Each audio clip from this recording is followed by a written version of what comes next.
where heads of state, sports, entertainment, and political celebrities meet. You're listening to Armstrong Williams. And welcome back to the Armstrong Williams Show, Doctor, as we continue with Dr. Ben Carson. Dr. Carson, welcome back. Dr. Carson, talk to us about the importance of not being a victim, the importance of how you despise poverty, and how it is so important and easily in the environment that we're in today to become a victim and not take any responsibility for your own plight. Well, perhaps the most important thing that my mother did for us is not to act like a victim herself and not to allow us to be victims. And she probably had every reason to be a victim. One of 24 children, married at age 13, discovering her husband was a bigamist, a third-grade education, no skills, and yet she always felt that there was something she could do, that she could control the situation. She could work hard enough to overcome whatever was in the way. And therefore, when we came up with excuses, she was not inclined to accept them, knowing what she had been through.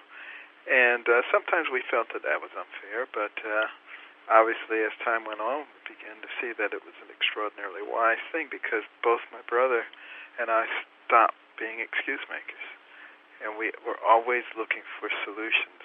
When other people said things couldn't be done, we were always looking for ways that they could be done. And, it empowers you when you don't accept excuses, when you don't become a victim. And yet, pervasive in our society today is the thought that, you poor thing, you can't really do this, I'll help you. You need help, we need to do this for you. Besides that, all those people over there are taking advantage of you. And, I used to hear that kind of stuff, too, when I was growing up. But, after I started reading a lot, particularly about people of accomplishment, I realized that you're the captain of your own ship. You get to do what you want to do. It depends on how much energy you want to put into it, but you get to make the decision. And if your decision is that, poor me, I'm a victim, then that's exactly what you are. I'm reading from the day's Washington Times, and it says, move over President Obama. Conservatives are not talking so much about the president's address at the National Prayer Breakfast, but rather remarks from Dr. Benjamin Carson, a pediatric neurosurgeon with Johns Hopkins Hospital, who took over the stage for 25 riveting minutes.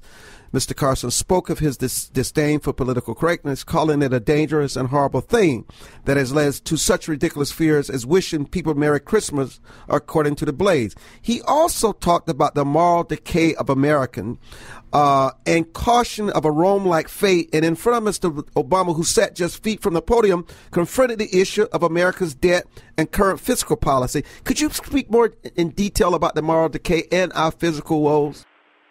Well, the Roman Empire was very, very much like us. It was the pinnacle nation in the world. It had a vastly superior army. But they started getting engaged in all kinds of military adventurism. And it required a lot of money as they kept expanding their military. And also, they had wars to fight in lots of different places. They were enslaving people. That created, the need to keep those under control. And they start looking for money any place they could get it from. And then they started saying, well, the rich have lots of money, let's tax them. And, of course, that started creating a lot of internal turmoil and social discord. And it just gradually unraveled, morally.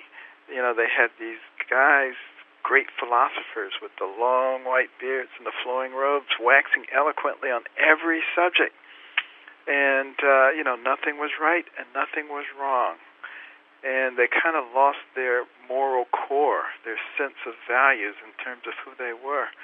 And after all those things converged together, they just went right down the tubes very quickly. And when you look at America, it's not too hard to see great similarities. We've spread ourselves all over the place. We have incredible expenses. We don't adjust. For instance, when Social Security was instituted, the average person died at age 63, and the benefits didn't kick in until 65. Well, they still kick in at 65, but now the average person doesn't die until they're 80. We haven't adjusted as that's gone along, and consequently, we expand the deficit and the debt, and lots of other entitlement programs that we just keep growing, and not living within our means, and not adjusting programs, and not adjusting people's expectations. So, when it comes to wanting things, people don't really care about the national debt. They don't really care about the future. They just care about, give me my check so I can eat next week. And, that's understandable, but we have not created the right kinds of expectations. And we really need to start doing that, or we will face a similar fate. Also, in terms of what's right and what's wrong, we've become the same way as those Roman philosophers. Every lifestyle is okay. Nothing is right and wrong. The Bible, that's just an old fogey book. Those things that are said in it, they don't mean anything. We will suffer the consequences if we continue down that pathway. You ended your speech with indivisible with liberty and justice for all. Because that's what our country stood for, and hopefully what it can stand for. But it doesn't stand for that when we select one group over another group and say, let's do this for this group and this for this group, and let's tax this group more than this group, and this group is a bad group and they're causing bad things to happen to this group.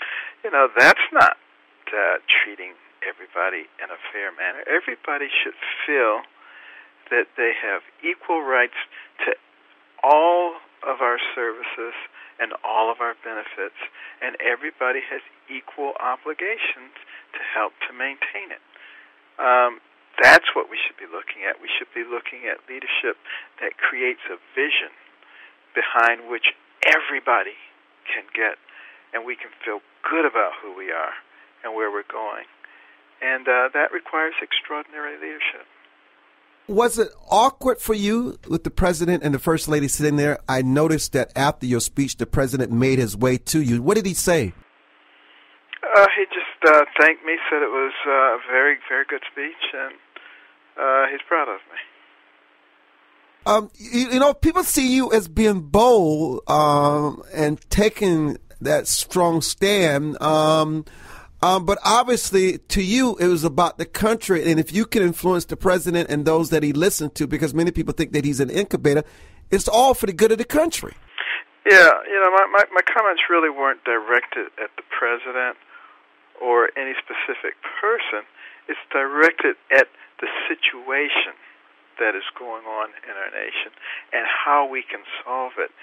It's not an attack on anybody, but it's saying, there are logical solutions for our problems, and there are things that we can all get behind. Be we right-wing, be we left-wing, it doesn't matter, because we need to do the things that will benefit the entire society.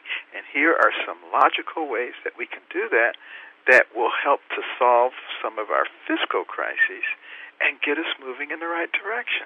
And that importantly, we need to be able to have open discussions. The Bible in the book of Proverbs said, in the multitude of counselors is safety. What it is saying is, let's hear all the opinions. Let's not just make a decision that this is the right way and anybody who disagrees with it is the enemy. That doesn't make any sense. The parables were very effective. Did you know what you were going to say? Did you put any thought to how the president and those that who work for him, who are in the audience, how it would be perceived? Was there any concern? It just seems like you were very comfortable at that podium. Well, there were several things that I said that I had no intention of saying, but it just came out. I prayed, I asked God to give me a message. And I said, this is the National Prayer Breakfast. It's supposed to be about the spirituality of our nation, the health of our nation. And so I talked about some of the things that are severely crippling us as a nation. And, I felt it was appropriate to use some of the same techniques that Jesus used, speaking in parables, making points that are hard to forget.